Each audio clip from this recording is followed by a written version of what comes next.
தக்காளி ஓராண்டு தாவரமாக 1.3 மீட்டர் வரை வளர்கிறது. உலக உற்பத்தியில் $187 மில்லியன் கடந்த 2020ஆம் ஆண்டு இருந்தது.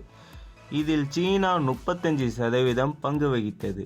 சீனா கடந்த 2020ஆம் ஆண்டு 64.8 மில்லியன் டன்கள் தக்காளி உற்பத்தி செய்தது.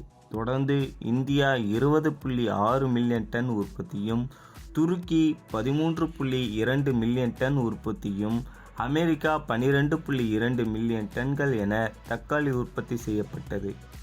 தக்காளி 18ஆம் நூற்றாண்டின் நடுப்பகுதியிலிருந்து பிரபலம் அடைந்தது. அக்காலகட்டத்தில் தக்காளி விசைச்செடியாக பார்க்கப்பட்டது. 18ஆம் நூற்றாண்டில் வாழ்ந்த ராபர்ட் கிப்பன் ஜாக்சன் என்பவர் தக்காளி விசைச்செடி அல்ல என்பதற்காக ஒரு கூடை தக்காளியை மக்கள் மத்தியில் சாப்பிட்டு காட்டினார். அதன் பிறகு மக்களிடம் பிரபலமடைந்தது தக்காளி. இன்று தக்காளி இல்லாத உணவே இல்லை என மாறிவிட்டார்கள் மக்கள். தக்காளி பெருவில் தோன்றியதாக நம்பப்படுகிறது. ஆண்டிஸ்டன் அடிவாரத்தில் காட்டுப்பகுதியில் தக்காளி வளர்ந்தது.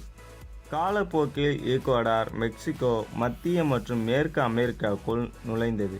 உலகம் முழுவதும் பரவியிருக்கும் தக்காளியில் விட்டமின் ஏ, சி சத்துக்கள் அதிகம் உள்ளது. கால்சியம், பாஸ்பரஸ், இரும்பு சத்து, விட்டமின் பி மற்றும் மாவுச்சத்து போதுமான அளவில் உள்ளது. சிறுநீர் நன்கு வெளியேறவும் கிருமிகள் அண்டாமலும் தக்காளி தடுக்கிறது. இரத்த சோகை, கல்லீரல் கோளாறு பிரச்சனைகளுக்கும் மருந்தாகிறது. தக்காளியில் இருக்கும் பீட்டா கரோட்டின் பார்வை கோளாறுகளை தடுத்து ஆரோக்கியமான பார்வையை தருகிறது. இங்கு பீட்டா கரோட்டின் என்பது தாவரங்களில் காணப்படும் ஒரு இயற்கை நிறமி ஆகும். தங்க ஆப்பிள், காதல் ஆப்பிள் எனவும் தக்காளி அழைக்கப்படுகிறது.